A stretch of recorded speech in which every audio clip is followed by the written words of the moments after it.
Man, I don't know how honest I can be in this episode. I've never told this to anyone before. Alright, everyone. Ready? Hello, and welcome back to another episode of your friendly neighborhood college counselor.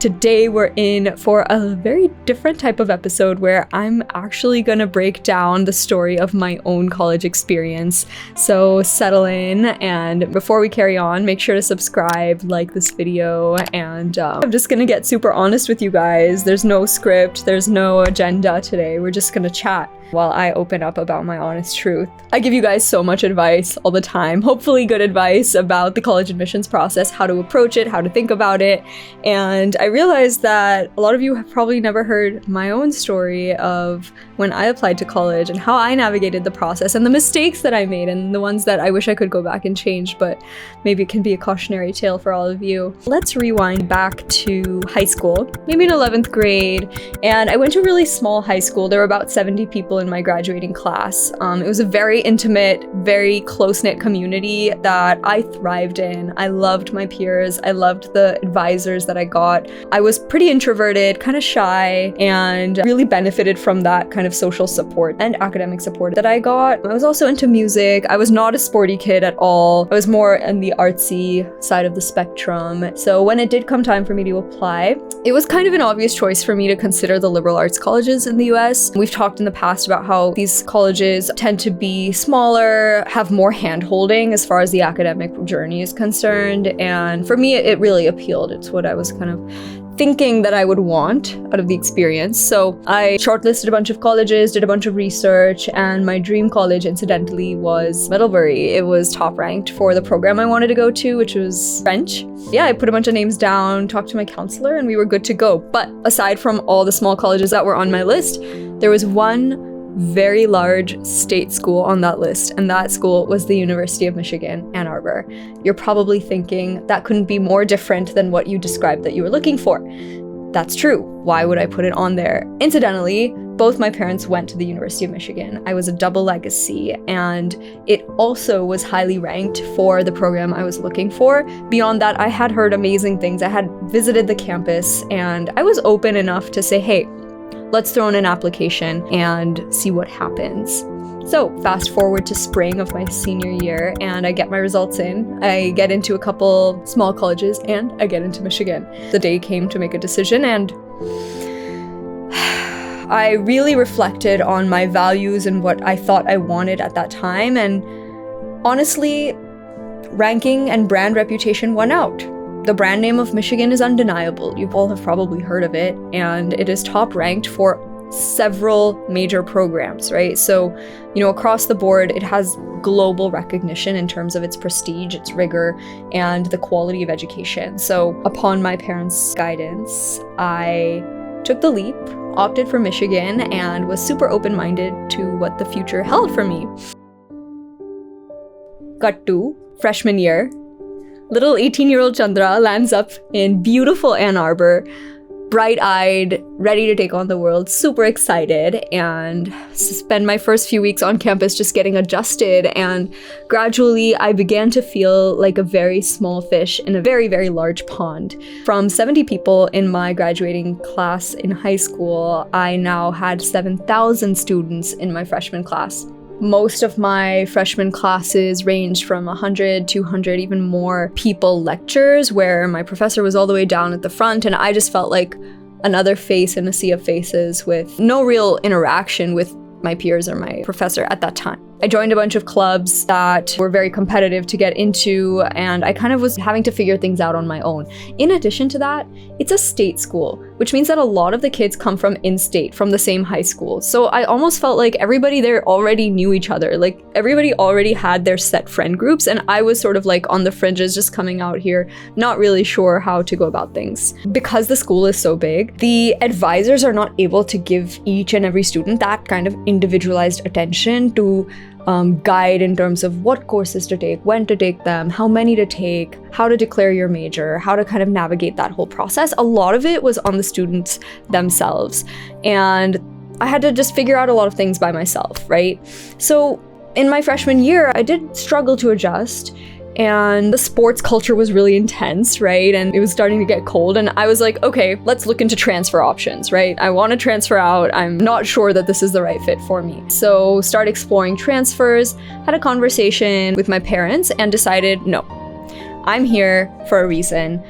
Let me give this university a full chance with my whole heart, right? I don't want to write it off so quickly just based on one semester. So I went back in my second semester with a completely blank slate, fresh, and determined to make the most out of the environment that was at my disposal, of those resources and opportunities. And here are a few things that I changed about my approach that really elevated my experience and made me decide I want to stay here. This is my school, and this is the school that I'm going to graduate from.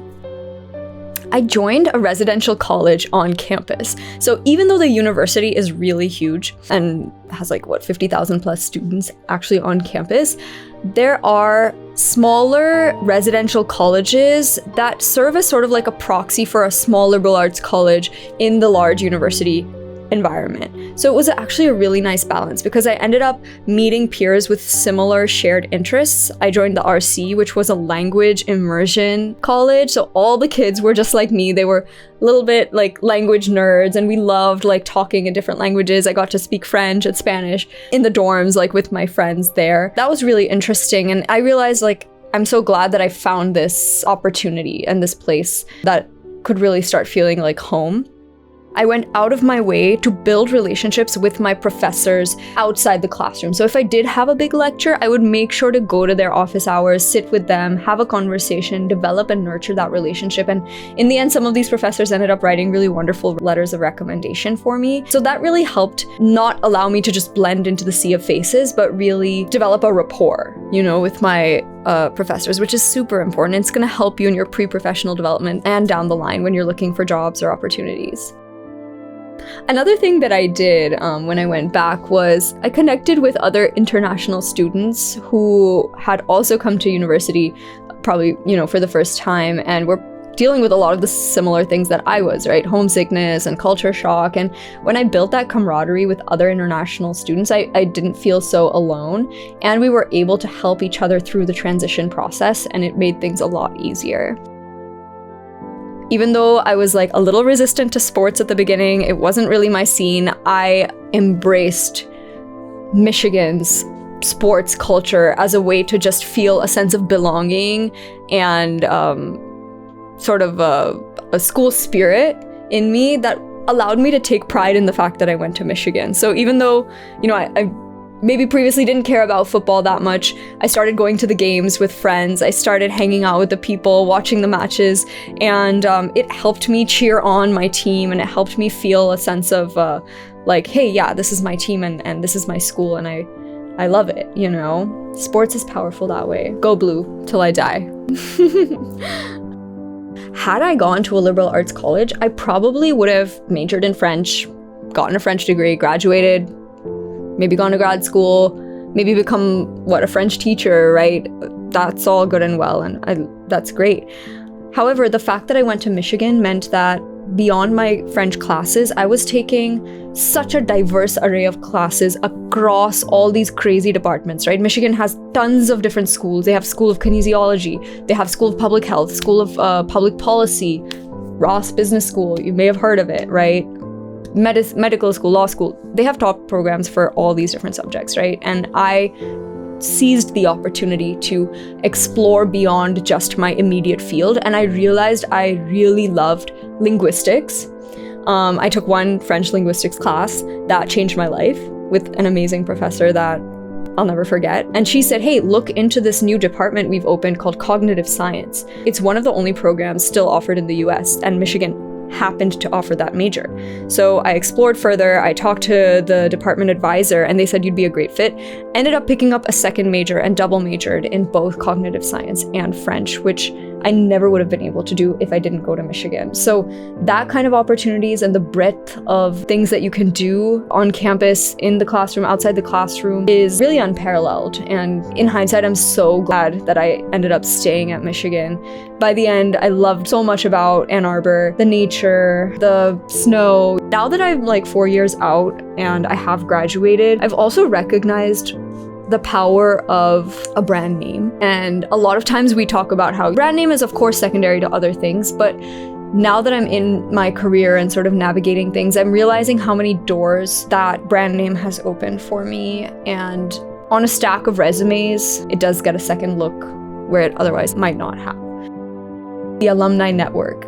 Anywhere in the world, if you're traveling somewhere, you're gonna see someone with a Michigan shirt on. I guarantee it. And if you go up to them and say, hey, I went to Michigan too, instant best friends.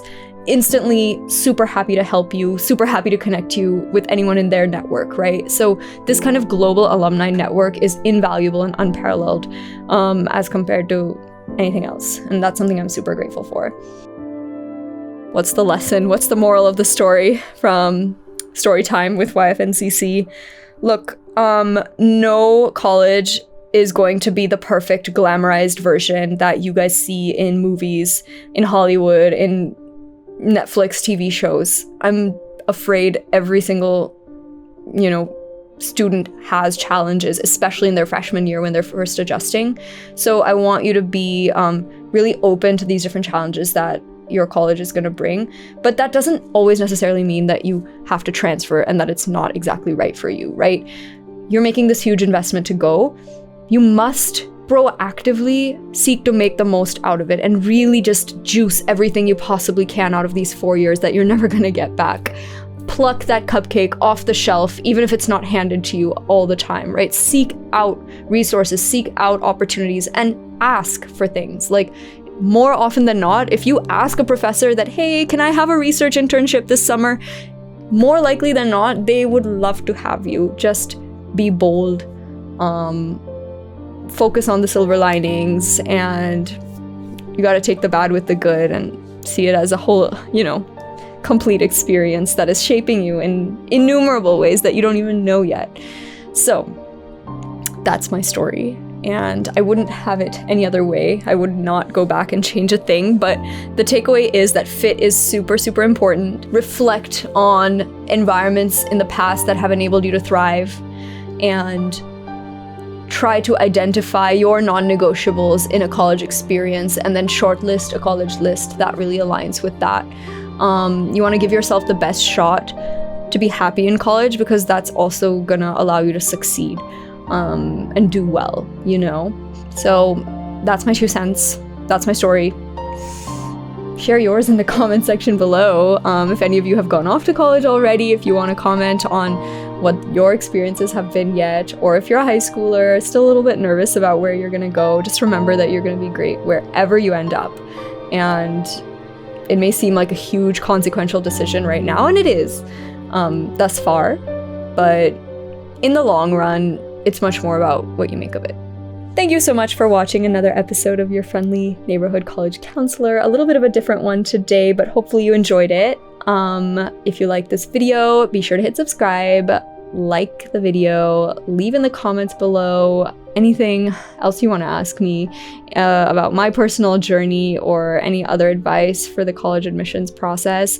Share it with your friends. We'll see you next time.